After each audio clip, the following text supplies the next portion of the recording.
hello, everybody. Welcome to another episode of the Adventures in Advising podcast. My name is Ryan Scheckel. With us, as always, is Matt Markin. Matt, how are you doing on this Friday? Yeah, we're recording this on a Friday. There's always going to be, we always wanted things to go smooth sailing. I can't even talk today. But there's always some tech issues. I think your computer crashed a few minutes ago, but we're back on, which is great. Yeah, one of the things that I absolutely love is the idea of like the polished, finished product that's presented to the world, but then knowing all the ways that the sausage gets made and all the things that happen along the way. Sometimes that's as much as an interesting story as anything else we're doing.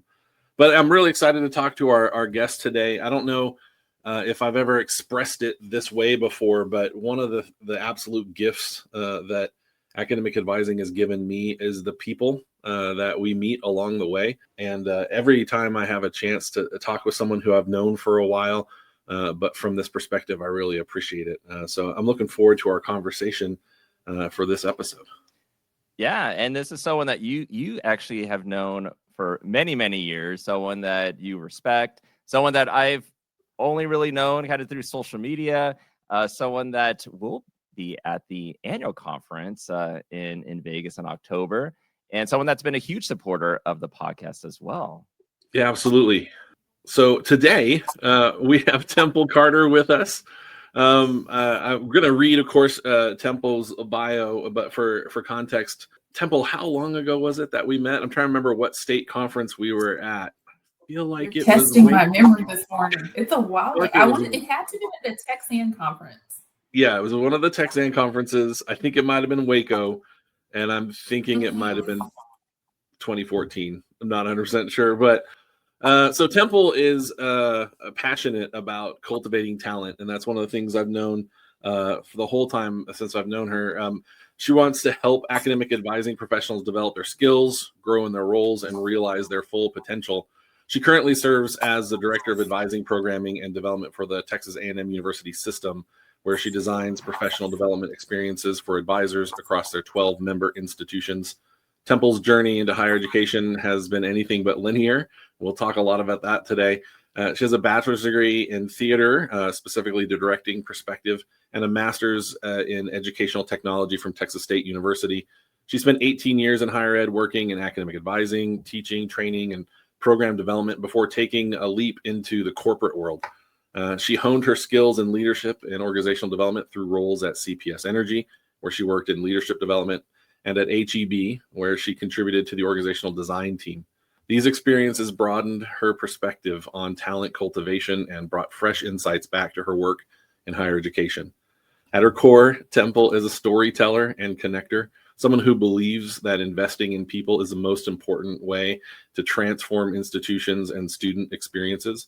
But outside of work, she's happily married and the proud dog mom to 4 rambunctious pups, Pogo, Gigabyte, Megabyte, and Kilobyte. I love that. Who keep life full of energy and laughter. Temple, thanks so much for joining us today. Thanks for having me. I'm excited for the conversation. Absolutely. That's the formal bio. We always love to get that sort of comprehensive perspective and then sort of deconstruct it as we go. But we also like to hear it in your own words. What has been your experience and your path in higher education? Sort of what's your origin story? So that's a wonderful question. My origin story is not linear, like a lot of people maybe or think it should be. I started off as an administrative assistant. I applied for a position because I was a student worker. I had graduated. I knew I wasn't going to go into the theater arts. So I had worked in higher education a lot, and I applied for the administrative assistant position.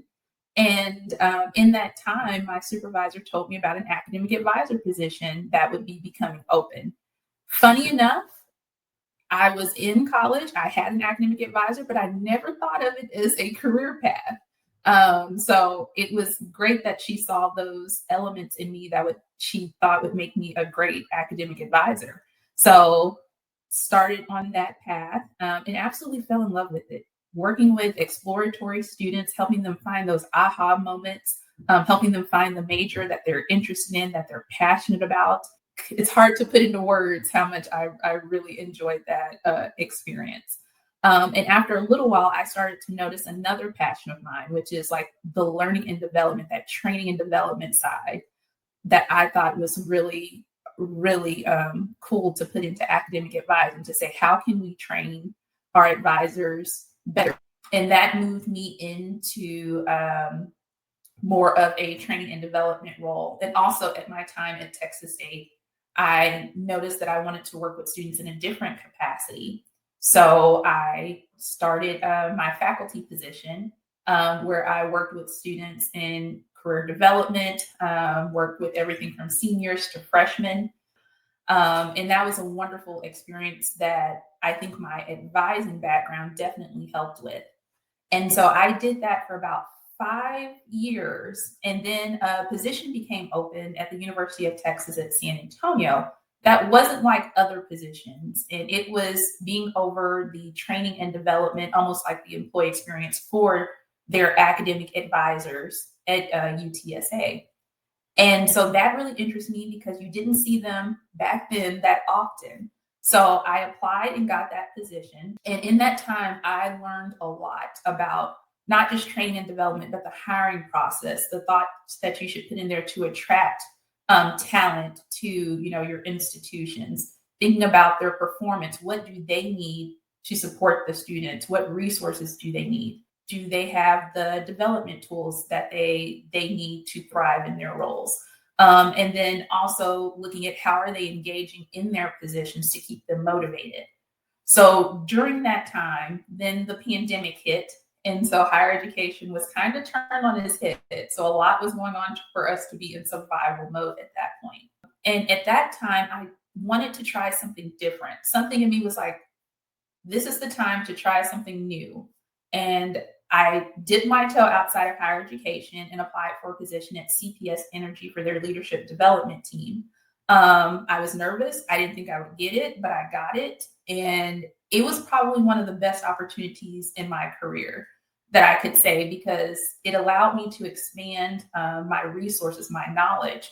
And I learned so much that I was like, oh, if I ever go back to higher education, I want to put some of these things in place. These are some of the things I haven't seen before, especially in an academic advising section as far as for their development. And then also after CPS Energy, I returned to higher education for a little while to do more of the talent development role at the University of Texas, UT Austin system. And in that role, I helped develop and cultivate training, learning, and development specifically for the system office staff. And then I got a call from HEB, which is a grocery training that's very popular in Texas, to be a part of their organizational design team. And I thought that's different than training and development, but it's a challenge I'm willing to accept to see how can we help the processes and procedures and help each department under HEB thrive and grow. After that part, I saw a position posted and got a call to let me know that a position at the Texas A&M system was developing an office for academic advising, because they wanted to support this people that are supporting their students. And so they put together the Office of Academic Advising, and my now supervisor, Isaiah Vance, let me know about the position. And I applied and I got it. And that's where I have been in my career for about 2.5 years now, which is amazing. Getting to work with now 12 institutions. A&M Victoria just joined us on September 1st. Wow, 2.5 years. Does it feel like it's flown by? It has flown by a whole lot since I started in 2023.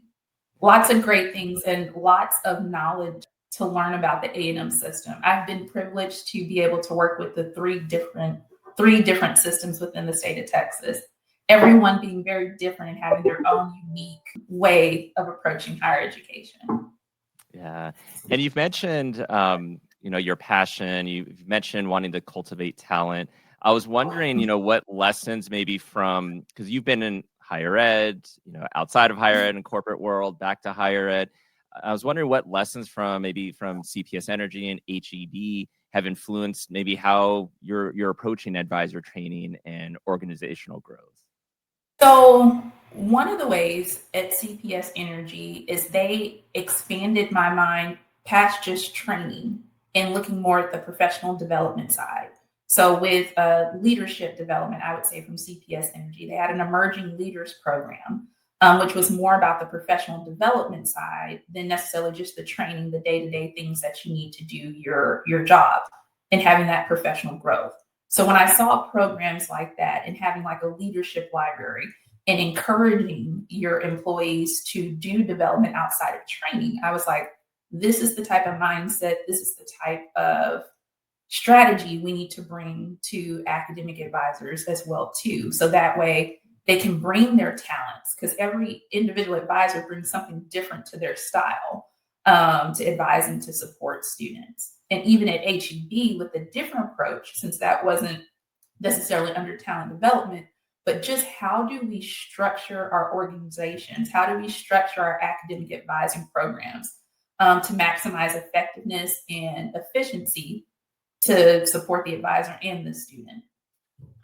So one of the things that was most interesting to me in preparing for our talk today was thinking about the unique perspective that your experience brings, having been in higher ed, having been outside of higher ed, seeing multiple institutional systems. Do you have any thoughts about why the for-profit corporate world might be a little bit more, I don't know, strategic or intentional in professional development or talent development and then maybe other higher ed experiences you've had before? It's hard to say how they pinpointed that to say, okay, if we invest in our people and our employees, that will help us with our performance and with our business. I think it's something that higher education is now starting to tap into a lot more, when I'm seeing a lot more employee success centers that's coming about and faculty success centers. But it's difficult to pinpoint why they may have done it. And I think it could be something to the lines of they just know by investing in their people that that's going to help their customers, that's going to help their business overall. And that's something that I definitely hope higher education continues to do. Yeah, I hope so too. We'll see what happens. Now, with your experience and your role, like what skills do you think are most critical for academic advisors to thrive right now? I think some skills, definitely communication skills, and being able to adapt in the moment. There are so many things going on, and you have to be adaptable to any situation that's thrown at you. From a student walking in that may be upset about a grade or a major, to a policy change, being able to adapt to any type of procedures or policies that come through the university. I would say some other skills that would be very important is curiosity. And I know that's more of something advisors need to build, to be more curious about their profession and how can they best serve and help students, and also how can they move the profession forward. So just being curious about their role. Speaking of roles, especially at advising roles, what have you learned and how have your potential answers to questions like that changed from when you were in an advising role to now being an administrator at the system level?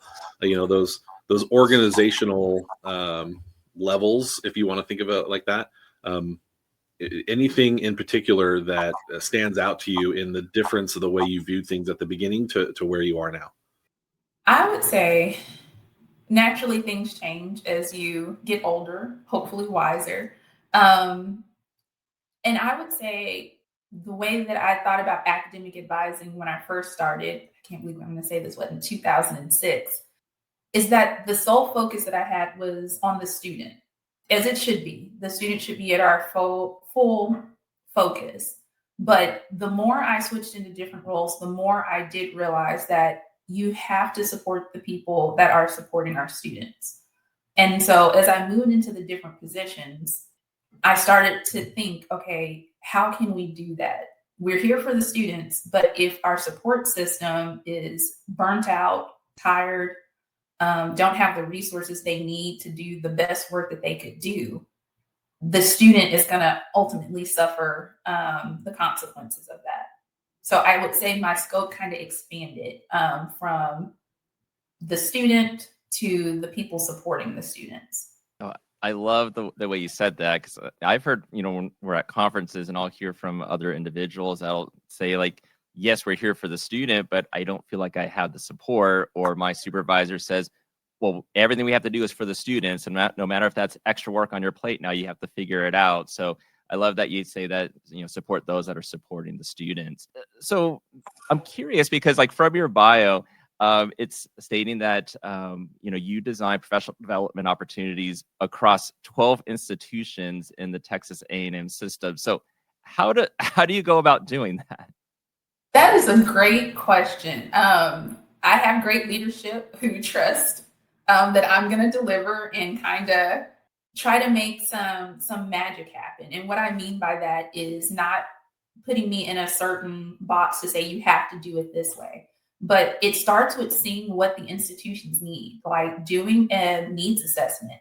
I'm not the type of professional that just wants to say, okay, this is the latest, hottest thing, let's just throw it at you if that's not something that you need to thrive and grow. So I like to listen. I like surveys and sending out surveys and getting those back, but nothing's better than sitting down and talking to an advisor or to a expiring manager or a director of an advising center to say, okay, what do you need? What could we provide that would help you thrive and grow in your role as well too? And then from there, seeing what connects the dots across all of our 12 institutions. So instead of just having one specific thing for one institution, academic advising is going to go across the board. How can we take those things and make those bigger? How can we have a professional development that goes across all of the institutions to where they connect with each other and make those relationships to help each other grow as well too. So it kind of starts there with the assessment. And then from there, the 3 words that I'm concentrating on this year specifically is connection. How can I get the advisors connected? Be it networking opportunity, coffee chats, conversations, just to be able to relate and talk with each other. The other word that I have is develop. How can we provide development opportunities that are accessible or also in person for the advisors to be able to network with each other? And then the last one that I have is engagement. And I believe engagement is very important. That also influences your professional development as well too. How can we keep the advisors engaged and recognize their impact as well too? So it's not just professional development that I try to focus on. I try to focus on that engagement piece as well too. So our advisors feel motivated and excited about the work that they do because they're doing amazing work. They're changing lives every day. I'm a little bit of an organizational design nerd myself. It was a feature of my interdisciplinary master's, and one of the concepts that I ran across during that time was this idea of boundary spanning. In really highly structured bureaucratic organizations, sometimes either a person or an activity, an event, or some sort of cultural element, spans those boundaries. And I'm realizing you're a boundary spanner. And I'm curious in those experiences that you've had so far, any just favorite things that maybe were unexpected, operating between multiple institutions, multiple locations, multiple structures, just spanning those boundaries that really brought some joy or excitement? I would say a few things. One is seeing those aha moments. So one of the things that we did is we were fortunate to take a group of a representative from every institution to the NACADA Assessment Institute. And being able to have that opportunity to take individuals that had never been to the Assessment Institute and building almost like a cohort to where they went to the Assessment Institute. They'd never met before, but they bonded together. And being able to see that with the individuals, that they form these relationships, these connections to where now they contact each other if they have any issues or notice something. That's something that I saw that I got to participate with and help plan that I thought was really great. And I feel like that helped expand the boundaries to get people together on a specific subject with assessment and being able to have them connect. Now, you were mentioning in one of your previous answers about advisors, you feel advisors should be more curious. And I was kind of thinking, like, with your theater background, does your role, I'm sure you seem to be a very creative person. So do you feel like your theater background plays into the work that you do? Absolutely. Even though I don't always like to be in front of the camera on stage, but I have with my theater degree, I like to be behind the scenes. I think it absolutely helped with the creativity. I think it also helped with the structure to where I have to see the bigger picture with everything and understand how each role operates within it to help create that final product. And that's what I definitely appreciate about my theater degree, that helped me recognize and appreciate that everyone has a role in this ecosystem, but how can we all work together for that beautiful final product production at the end? And not just a theater background, which I know is from some context a technical theater background when you're in directing and making those production sorts of decisions, but then a graduate degree in educational technology. I know the technology world moves so fast, and that was some time ago. But any particular lessons learned or perspectives gained from that ed tech perspective that you're still using today? Yes. Always be curious and go play. That was the two things that stood out to me. And what I mean by being curious, because I know I mentioned that earlier, is be curious about the technology and see how it could help you be more productive. How can it help you in certain situations? So don't be afraid of the technology. Just go play in it. I have to admit, I'm not the person that always reads the instructions and everything before jumping into something or putting, IKEA furniture together. But just go in and play and not be afraid of it and see what comes of it. That's what I learned from my ed tech is those two things specifically, because technology changes so quickly that you can't be afraid of it. Go play with it, see what happens, and see how it can help you. Yeah, I think relates to that is like with AI, and I would assume you probably get in your role get a lot of questions about AI and what do we do with it. And I know Ryan and I always talk about, like, we should play with it. It's a sandbox. Let's see what comes about. But I would imagine you have individuals that want to dive into it, others that are more hesitant. How do you help, I guess, advisors, institutions, leadership across the board try to figure out AI? So AI, it's definitely here to stay. And as you mentioned, there's various levels to AI. I tell them to be curious with it. So, like, designing a training session specifically for AI, let's just play in it. Let's ask questions. What's a question that you have? Something with, you're advising, don't put, the student's information in there, of course, FERPA.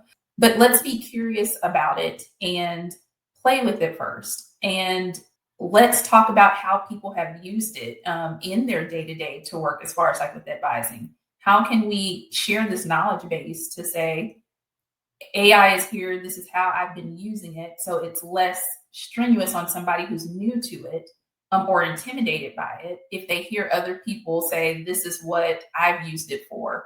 This is how I used it in my advising work. And also the same thing for leaders as well, too. We have to get the leaders on board for them to be able to build that environment for their advisors or their staff to be able to implement it or encourage them to use it. So this is I feel like a technology related question, but it's a little bit from a different perspective. Gigabyte, megabyte, kilobyte, like the dog names. I feel a little bit for Pogo being the odd one out there, but where did that come from? So my husband and I, we bought a house a few years ago. A neighbor was there and moved out, but left the 3 puppies in the backyard. And we're like, we're not going to leave them or give them to the shelter or anything. So they came. So my husband is in the tech field. So I let him name them. And that's where gigabyte, megabyte, and kilobyte received their names. And then Pogo was there first. So he's still getting used to the 3 puppies rolling around. He's 5, they're 1. So it's interesting dynamics going on in the house. So who named Pogo? My husband did as well too. So how he jumped from Pogo to megabyte, gigabyte, and kilobyte. He was just in a certain mood that day. And they came as a package deal. That helps a lot, like, because names and the words we choose matter so much to me. And I'm like, oh, but if they came as a package deal, then I'm like, yeah, I would have to have found a theme as well. And I go that. I also noticed that in the middle of Pogo's name is OG, and that's good because he's good to know. Original. Exactly. He likes to make that known as well too.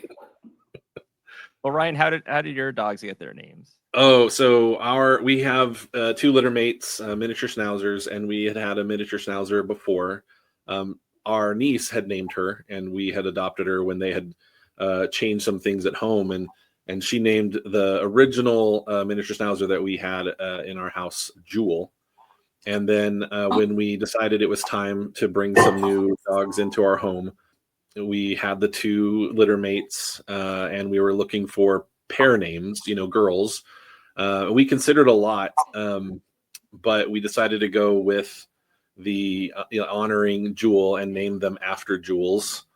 So Ruby and Jade. It also helped that they were color coded, so we could tell them apart for a while. But I love the little insights that these sort of personal things give to us about who we are and how we think and build community. Especially, you mentioned that you're a storyteller, and I'm curious, what stories you want or think advisors could be telling about the work that we do. How can we shape our messaging as communicators in a narrative sense that can be strategic and intentional? So that's an excellent question. I think advisors need to share their stories more because they do have wonderful stories to tell. So not even just their origin stories, how they got into the profession, but stories of their impact. And I think as advisors, we are always on the go. My thing is it's orientation, registration, graduation, repeat with some policy changes sprinkled in. So sometimes we don't have the chance to stop and reflect and share those stories with each other, which are very impactful. And I think it's very important also for advisors to share their stories. So that way people across institutions know the story of academic advising as a whole and what value we bring to the student success story. So I think in a whole that it is very important for advisors to tell their stories. Telling the stories of the first time you met with a student. I can remember that story. The first time you maybe went to a conference or presented on a certain topic. There's so many ways to share those narratives with people. The important thing is sharing those with people and stopping, reflecting, and thinking about them. But shameless plug, because Ryan asked the question about stories and you were talking about sharing advisor stories. Nakata also has an amazing pocket guide called Advising is Forever that shares the many various positive stories and what advisors have learned and advising professionals have learned in their time in higher ed. You can get that. I think it's only $5. So yeah, please it's really good. Yeah. So with your role with professional development, I'm sure you get questions asked a lot about what I do about my wellness or I'm feeling burnout. How do you address those? So the way that I address those is by first acknowledging and, thanking them for coming forward to say that they feel burnout. Because sometimes I've seen advisors, and I can even say it myself, I wouldn't say that I was burnout or stressed or anything because I would feel like that is frowned upon, that I'm complaining. So I acknowledge and thank them for coming to say that that's how they feel in that moment. And then from there, I see what level of burnout or not being motivated that they may be in that moment. And from there, provide specific resources for that. So if someone says that they just don't feel motivated anymore, okay, asking those probing questions, going into more of a coaching mode. And asking them, okay, why do you feel this way? What have you noticed? Okay, is it your day-to-day work? Is there other things? And then from there, guiding the conversation to, okay, these are some resources that may be good for you, but not just the resources. How can we build an action plan off of that? Some things that you're going to intentionally put in place to help get yourself out of this burnout phase. The other thing that I will say to that too is I also push that we think of students holistically with their well-being and everything that they have in their experience. I definitely push that we think holistically about our advisors as well too, including that well-being component, and challenging advisors to say, hey, what are you doing for yourself for that work-life balance? What breaks are you taking? What are you doing in your day-to-day to help encourage that wellness part? Because like I said, I remember when I was an advisor, it was always go, go, go, go, go, go present, go see students, go do this, go do that, and not stopping to take that time to take care of myself and that wellness and trying to lead to not having burnout. Yeah, there's so many times that I've been in, let's say, my freshman seminar class talking about success in college for students and going, I'm glad I get to say this again so I can hear it said for myself. But I'm curious about your experiences in the classroom as well. That's something that I personally find really enriching in my perspective of academic advising, my role as an educator at an institution working with students in lots of ways. What did you take away from those experiences teaching the classroom, and what did you teach? So I taught a few different classes. I taught everything from university seminar, which, you have to love it with that freshman class coming in, all the way to seniors who were in their capstone course. So it was a general studies, please do not quote me on the number, like 4360, which is a career development class, which I loved. I love seeing those aha moments. One of my favorite times in the class is when we talked about salary and people saying they're going to make 100,000 once they retired, and then also saying taxes. What are those? What are those things? And I was like, let's have a conversation about this. Was always a fascinating conversation. And I truly enjoyed being in the classroom because it brought that different perspective, having that interaction with students and opening it up to a different style of teaching, having that discussion and making it very experimental learning part of it. It brought out that creativity to that I definitely loved. And I love the discussions. Sometimes we wouldn't get to certain topics because I would open up a topic or a conversation and just let the students talk with each other, giving them that freedom and that room to explore and get to see other perspectives. And that's something I definitely loved in the classroom because you have a little bit more time with the class than you do with an advising one-on-one session sometimes. So that's what I loved about it. Yeah, it definitely gives you a different environment. Did you ever have experience where you had like a class where everyone seemed very like timid or shy? And if so, how did you get them to open up in discussion? Yes, all the time. I would ask them questions. What did you do this weekend? What's going on campus? And kind of flip it back on them. Or even starting out to where they start with partners and it's easier to share with somebody one-on-one and then bring it to a big group. Or starting with an activity to where it take their mind off of, it's about me telling my opinion. Let's talk about this activity. And then slowly kind of inception them to kind of start talking broadly about the topic.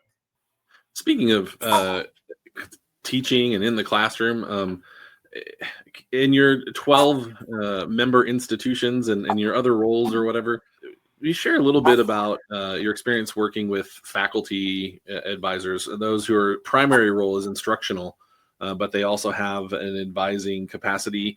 Have you had much experience working with them? What are their bigger challenges and frustrations along the way? So a few of our institutions have faculty advising, and right now we're in the beginning stages, like I said, with the needs assessment and finding out what they need. But just from our listening session, our listening tour that we took about a year and a half ago, their needs are a little bit different than the professional academic advisors. Some of the things that they mentioned and that they want to know more of is just like the foundation pieces of advising. How do you balance the the instructional part of their role with the academic advising type things that's going on that's required of them, and meeting with the students with the curriculum. So just finding a way to create some training and development specifically for them that would help them thrive in their roles. Now, I know I was asking earlier about how do you address wellness when others have questions about it, but I was wondering, what do you do for your wellness? That is a great question. I will go outside. At one point, I was trying to get the pups that y'all mentioned into agility. It did not quite go well because one went one way, one went the other, one was doing something else. So getting to hang out with them is always great for the wellness. Also checking in on people and just having those impromptu conversations with people I hadn't maybe talked to in a while. So that helps fill my bucket, as well as going on walks, going near any types of big bodies of water. Usually in my background, I have a beach or something. And that also helps fill my bucket as well. And food, I'm sorry, the most important thing, food. Going to restaurants and trying out different foods and different things like that. And I just encourage advisors to find something that helps keep them going. If it's writing, journaling, coloring, whatever it may be. Do you have a favorite food? I do not. I don't discriminate with food. I will try anything at least once, but no favorite genre. Yeah, one of my favorite things is when people ask me, well, we're going to get pizza. What kind of pizza? And I'm like, ooh, I like round pizza, but I'll also eat pizza that has corners. So, well, I do have a question for y'all that I ask a lot of people in my training and development sessions. Does pineapple belong on pizza? Oh, that's the controversy. I'm going to let Ryan start with that one. Yeah, I know what I thought when I was young. And when I was young, I thought those squishy, wet, sweet things weren't what pizza was. But I am almost certain that the last pizza I ordered was a Hawaiian style pizza. So, things change as you get older. And like you said, I don't discriminate. If it tastes good, let's go. All right. So my partner, Richard, will say, yes, it does belong on a pizza. He loves pineapple. So yeah, he would say yes. I just argue with him just for the fun of it and say no, but secretly I will eat it if I'm hungry, because I'm like, it's pizza. I typically don't eat mushrooms, but if it's on pizza, I'll eat it. So if it's on the pie, there you go. What about you, Temple? Oh, okay. I'm gonna admit this. I don't like it, but I also never tried it either. So my friends called me out on that the other day. They're like, how can you say you don't like it? But I'm like, it's sweet. It doesn't belong on this. So yeah, they gave me an earful about not trying it. Well, we have you on record saying that you would try something just once. So maybe at some point. Yeah, I think we have a plan for Vegas developing. Oh no. Yeah, I think there's so many things that when we imagine the potential, that was one of the words that was early as we were reading your bio, the potential of being open, of being willing to say yes and. It's so hard sometimes when we're responsible for so much, so frequently in academic advising to not protect ourselves in some way. And I think what is sometimes the best protection is just investing in your capacity to deliver by finding the things that, fill your bucket, that sharpen your saw, that really give you some sort of joy and purpose and direction. And I know, Temple, as we've had our conversation today, you shared lots of different ways that your educational background, your work experience, your life outside of those things really do that. How when you're responsible for advisor training and development, do you balance all the needs?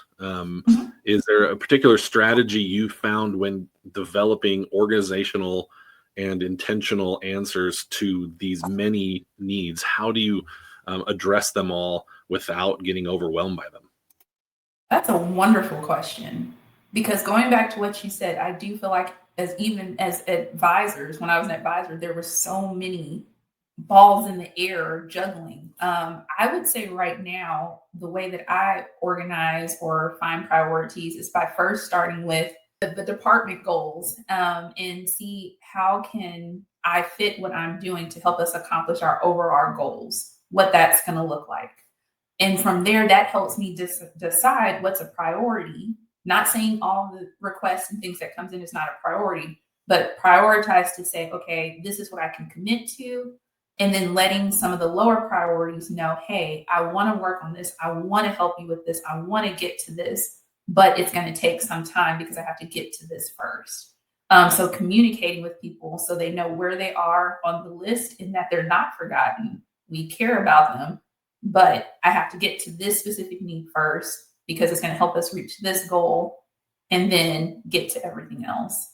And that's the way that I do it, just to make sure people understand where they are in the prioritization list.